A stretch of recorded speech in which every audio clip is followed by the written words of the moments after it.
Hello friends, welcome to my YouTube channel Learn English in Bengali. আমার YouTube চ্যানেলে আপনাদের সকলকে স্বাগত। আজকের ক্লাসটি বিভিন্ন এক্সামের যে কোশ্চেন হয় তাদের ক্ষেত্রে এবং উচ্চ মাধ্যমিক পরীক্ষার্থীদের ক্ষেত্রে এই ক্লাসটি ভালো কাজে লাগবে। এখানে কতগুলো বাক্য দেওয়া আছে, সে বাক্যগুলোতে এরর অর্থাৎ কোনো না কোনো একটা জায়গাতে ভুল দেওয়া আছে, সে ভুলটাকে শনাক্ত করতে হবে, ডিটেক্ট করতে হবে এবং যেটা সঠিক হবে সেটাকে লিখতে হবে। তো আপনারা যদি আমার ইউটিউব চ্যানেলে নতুন এসে থাকেন তাহলে অবশ্যই সাবস্ক্রাইব করে দেবেন, আর যদি অলরেডি সাবস্ক্রাইব করা থাকে তাহলে তার জন্য অসংখ্য ধন্যবাদ। ভিডিওটি ভালো লাগলে লাইক, শেয়ার এবং কমেন্ট করতে ভুলবেন না এবং অনুরোধ করব যেন ভিডিওটি শুরু থেকে শেষ পর্যন্ত দেখেন। তো আসা যাক মূল বিষয়ে। Detect or identify the errors in the following sentences and correct them. নিচের বাক্যগুলোতে কোথায় ভুল আছে সেটা ডিটেক্ট করতে হবে, শনাক্ত করতে হবে, চিনতে হবে এবং যেটা সঠিক হবে সেটাকে সঠিক করে লিখতে হবে। 1 নম্বরে দেওয়া আছে what she says is a new discovery to us. সে যা বলে সেটা হচ্ছে নতুন একটা আবিষ্কার আমাদের কাছে। তা আবিষ্কার মানেই তো নতুন আর হচ্ছে না, সেটা নতুনই তো আবিষ্কারটা হয়, আবিষ্কারটাই তো নতুন। তো তাই ডিসকভারির আগে যে নিউটা লাগা আছে এটা হবে না। তাহলে what she says is A Discovery to আস। তাহলে সঠিক যেটা সেটা হচ্ছে কি যে what she says is A Discovery to আস। তাহলে সে যা বলে সেটা হচ্ছে একটা আমাদের কাছে আবিষ্কার। তাহলে এখানে ভুলটা আছে কোথায়? এ নিউ ডিসকভারি, এই জায়গাটাতে ভুল এবং সঠিকটা কি হলো? শুধু হলো কি এ ডিসকভারি, এটা হচ্ছে সঠিক। 2 নম্বরে কি আছে? The reason of his silence is due to illness. তাহলে সে যে তার যে নীরবতা, সে নীরবতার কারণটা হচ্ছে কি অসুস্থতা। তো রিজন মানেও কারণ, এখানে ডিউ টু মানেও কারণ বোঝাচ্ছে। তাহলে এখানে ডিউ টুটা হবে না, এখানে ভুলটা আছে। তাহলে সঠিক বাক্যটি কি হবে?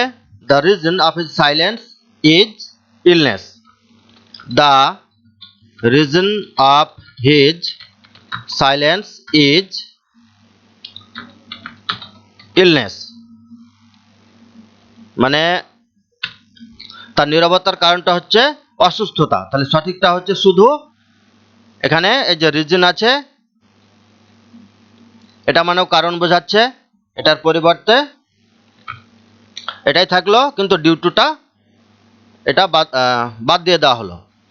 মানে রিজন মানেও কারণ বোঝাচ্ছে, ডিউ টু মানেও কারণ বোঝাচ্ছে, তাই শুধু এখানে রিজন ব্যবহার করা হলো, ডিউ টুটা থাকছে না।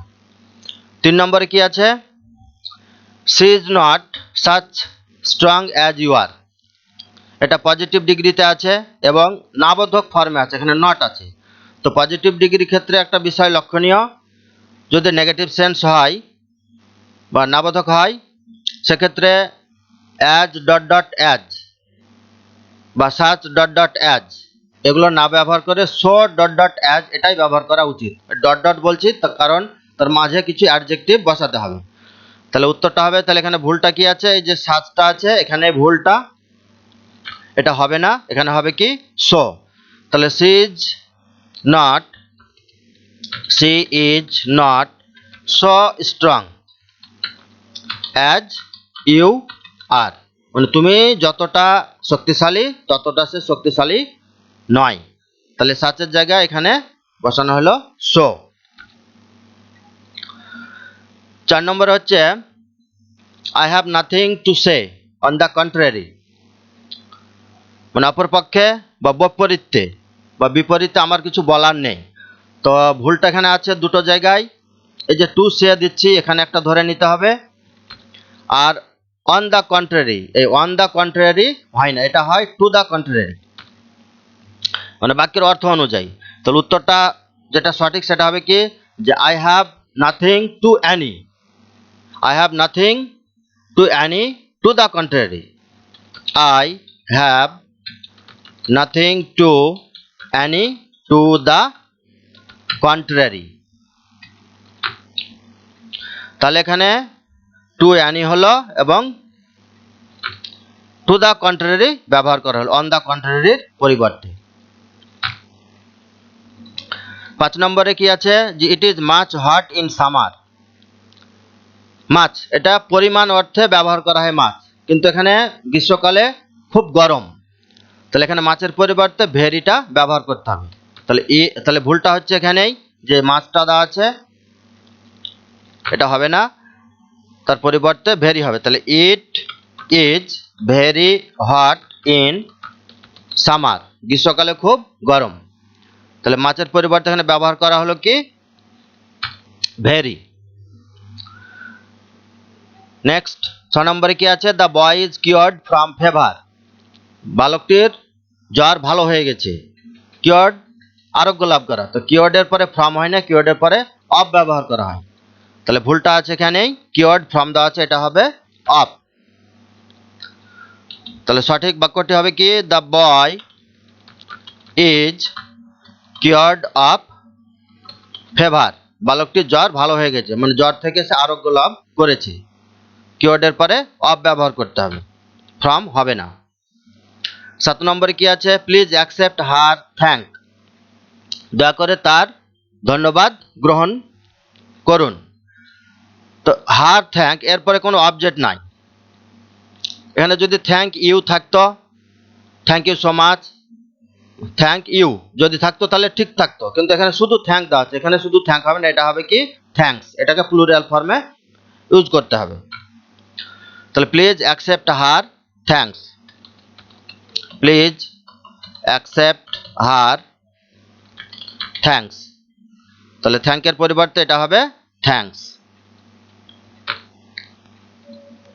8 নম্বরে আছে কি she asked me for an alms, মানে সে ভিক্ষা চাইলো আমার কাছে। তাহলে এখানে ফর অ্যান আর্মস দেওয়া আছে, এই অ্যানটি ব্যবহার হবে না, এটা শুধু আর্মস হবে। তাহলে she asked me for arms, she asked me for arms. Arms এখানে ভাওয়েল দেওয়া আছে, সেই অর্থে এখানে হয়তো অ্যান দেওয়া আছে ভেবে যে সঠিক হচ্ছে তা না, এই অ্যানটি হবে না। তাহলে she asked me for arms এটা হলো সঠিক, অ্যানটি হবে না। 9 নম্বরে আছে কি we do not like those sort of people, মানে ওই ধরনের লোকগুলিকে আমরা পছন্দ করি না। দোজ সর্ট অফ পিপুল, এখানে দোজ না হয়ে হবে কি that sort of people. We do not like that sort of people, ওই ধরনের লোকগুলোকে আমরা পছন্দ করি না। এখানে দোজ দেওয়া আছে, এটা দোজ হবে না, এটা হবে কি দ্যাট সর্ট অফ পিপল। 10 নম্বরে you have played instead of work. তো ইনস্টিড অফ ওয়ার্ক এখানে এটা ভার্ব হিসাবে থাকবে না, ইনস্টিড অফ ওয়ার্কিং করতে হবে, ইনস্টিড অফ ওয়ার্কিং। তাহলে ভুলটা এখানেই আছে, ভার্বটার সঙ্গে আইএনজি যোগ করতে হবে, মানে কাজ করার পরিবর্তে সে খেলেছিল, ইনস্টিড অফ মানে পরিবর্তে। তাহলে you have played, you have তুমি খেলেছিলে, you have played instead of working মানে কাজ করার পরিবর্তে তুমি খেলেছিলে। এখানে আইএনজি যোগ করে এটাকে নাউন করা হলো working, instead of working, instead of work হবে না, ইনস্টিড অফ ওয়ার্কিং। 11 নম্বরে কি আছে Rana is much better than a year এগো,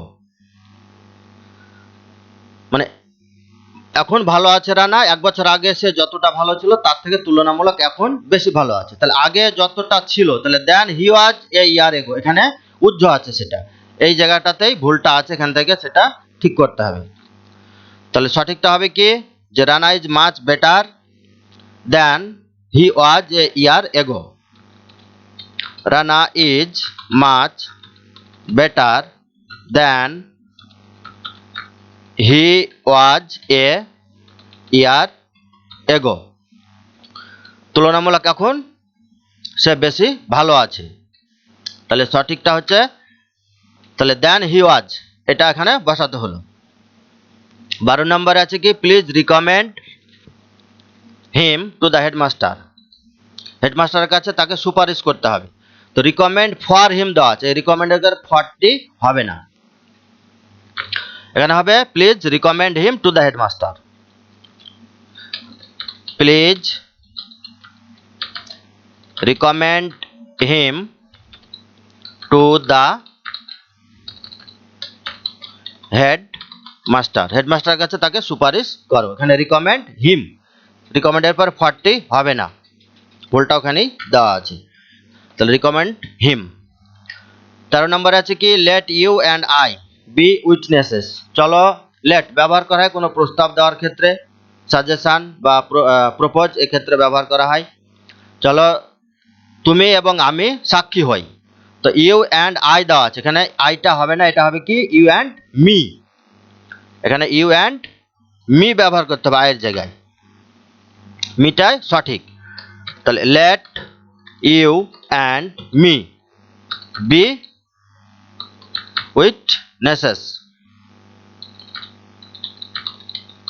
চলো তুমি এবং আমি সাক্ষী হই, তাহলে এখানে ইউ অ্যান্ড মি হবে, আয়ের জায়গায় মি।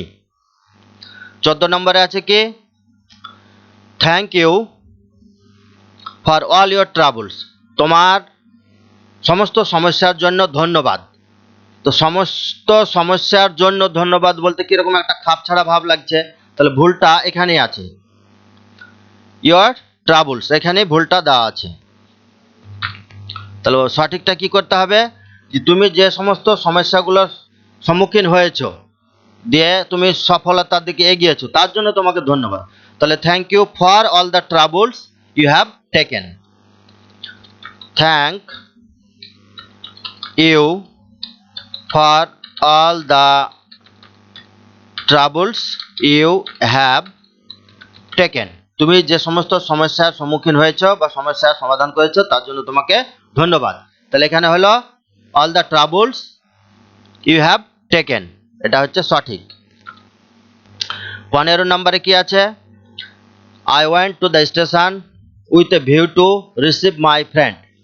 আমি স্টেশন গেলাম আমার বন্ধুকে গ্রহণ করার উদ্দেশ্যে। গ্রহণ করার, গ্রহণ করতে বলছি না, এখানে টু দেওয়া আছে বলে গ্রহণ করতে গেলাম এরকম হবে না, গ্রহণ করার উদ্দেশ্যে। উইথ এ ভিউ টু মানে হচ্ছে উদ্দেশ্য বোঝায়, কিন্তু এখানে রিসিভিং উইথ এ ভিউ টুর পরে ইনফিনিটিভ ফর্ম ভার্ব টু, মানে এটা ভাবটা হবে না, এটা গ্রহণ করার উদ্দেশ্যে, এখানে আইনজি যুক্ত করতে হবে, মানে আইনজি যুক্ত করে সেটাকে পার্টিসিপল বা নাউন করতে হবে। তাহলে এখানে with a view to receive, এটা রিসিভের জায়গায় হবে রিসিভিং। তাহলে উত্তরটা হবে কি I went to the station with a view two receiving my friend, receiving my friend. তাহলে টু রিসিভ এটা না হয়ে কি হবে টু রিসিভিং, আইনজি যুক্ত হবে। 16 নম্বরে কি আছে there should work with heart and soul, মানে তাদের মনে প্রাণে কাজ করা উচিত। শুড ব্যবহার করা হয় উচিত অর্থে, কিন্তু এখানে দেয়ার দেওয়া আছে, দেয়ার তো হবে না, এটা দে হবে। তাহলে এখানে একটা ভুল আছে, আর উইথ এটা ব্যবহারটা হবে না, শুধু হার্ট অ্যান্ড সোল ব্যবহার করতে হবে। তাহলে উত্তরটা হবে সঠিকটা কি যে they should work heart and soul, they should work heart and soul, তাদের মনে প্রাণে কাজ করা উচিত। তাহলে এখানে দে বসলো, আর এখানে উইথটা দেওয়া আছে, এটা হবে না, শুধু হার্ট অ্যান্ড সোল হবে। 17 নম্বরে কি আছে I left the hostel with bag and baggage, মালপত্র নিয়ে আমি হোস্টেল ছেড়ে দিলাম। তো মালপত্র নিয়ে তো এখানে এই যে উইথটি দেওয়া আছে এটা হবে না, শুধু ব্যাগ অ্যান্ড ব্যাগেজ হবে। I left the hostel bag and baggage. I left the hostel bag and baggage, মানে মালপত্র নিয়েই, মালপত্র সঙ্গে নিয়ে আমি হোস্টেল ত্যাগ করে দিলাম, হোস্টেল ছেড়ে দিলাম। তাহলে শুধু এখানে হবে ব্যাগ অ্যান্ড ব্যাগেজ, উইথটা হবে না। 18 নম্বরে কি আছে? She is better than all the girls. সমস্ত মেয়ের চেয়ে সে ভালো আছে তুলনামূলকভাবে। তাহলে এখানে দ্যান অল দ্য গার্লস এটা না হয়ে হবে কি than all other girls, than all other girls.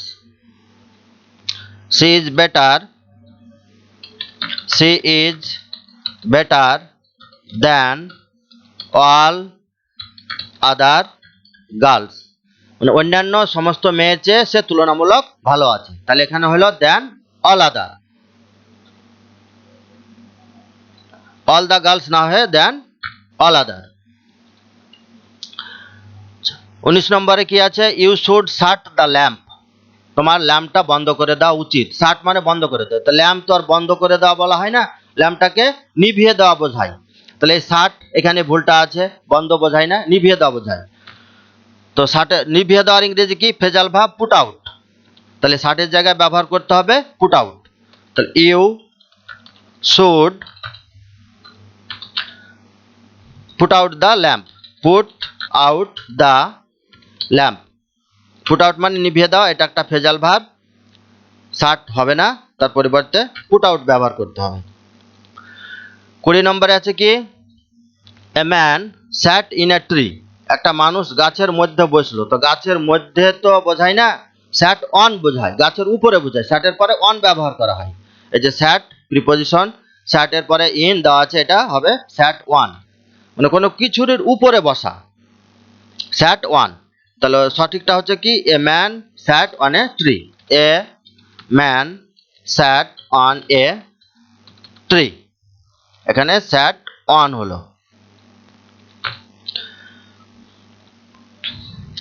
শেষ নম্বরে যেটা দেওয়া আছে কি? Due to the accident he could not go, এখানে ব্যবহার করা আছে ডিউ টু।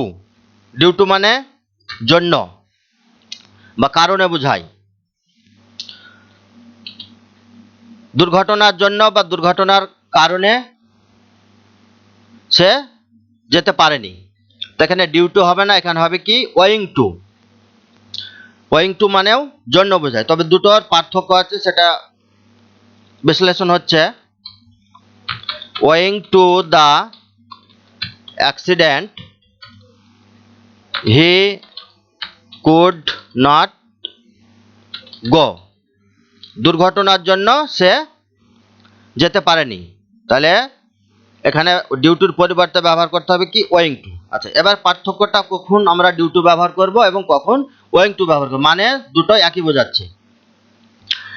ডিউ টু মানে কারণে বোঝাচ্ছে, ডিউ টুটা ব্যবহার করা হয় অ্যাডজেক্টিভ অর্থে, অ্যাডজেক্টিভ অর্থে ডিউ টুটা ব্যবহার করা হয়, আর ওয়িং টুটা ব্যবহার করা হয় প্রিপজিশন অর্থে। দুটা মানেই কারণে বা জন্য বোঝাচ্ছে। তবে আরেকটি পার্থক্য হচ্ছে কি? যে ডিউ টুটা কোনো বাক্যের প্রথমে শুরুতে ব্যবহার করা হয় না, ডিউ টু দিয়ে বাক্য শুরু করা হয় না। যেহেতু এখানে অ্যাডজেক্টিভ হিসাবে ব্যবহার হচ্ছে, তাই ডিউ টু দিয়ে এটা ব্যবহার হবে না। তো এটা কি? ওয়িং টু ব্যবহার করতে হবে, মানে প্রিপজিশন, ডিউ টু পরিবর্তে ওয়িং টু, অর্থাৎ এটা প্রিপজিশন হিসাবে ব্যবহার করতে হবে প্রথমে। এটা হচ্ছে পার্থক্য। তাহলে ডিউ টু এটা হচ্ছে অ্যাডজেক্টিভ অর্থে ব্যবহার করা হয়, আর ওয়িং টু প্রিপজিশন অর্থে। আর একটা বিষয় হচ্ছে যে ডিউ টুটা বাক্যের মানে ডিউ টু দিয়ে বাক্য শুরু করা হয় না, এটাই প্রথমে মনে রাখতে হবে। আর ওয়িং টু দিয়ে ব্যবহার করা যায়, এটা যেহেতু শুধু প্রিপজিশন অর্থে ব্যবহার হচ্ছে। তাহলে ডিউ টু,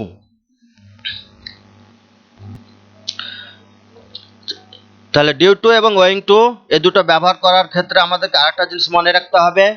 ডিউ টুটা ব্যবহার করা হয় কোন সেন্সে? কজড বাই অর্থে ডিউ টুটা ব্যবহার করা হয়।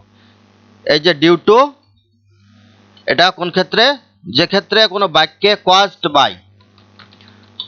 বাই সেন্সে ব্যবহার করা হয়, মানে কোনো কিছুরই দ্বারা, কজড বাই কার দ্বারা হচ্ছে বা কি কারণে হচ্ছে, কোনো কিছুরই কারণের দ্বারা যখন হচ্ছে তখন সেটা কজড বাই। ডিউ টু ব্যবহার হলে মানেটা বোঝায় কজড বাই। আর ওয়িং টু ব্যবহার হলে বোঝায় কি,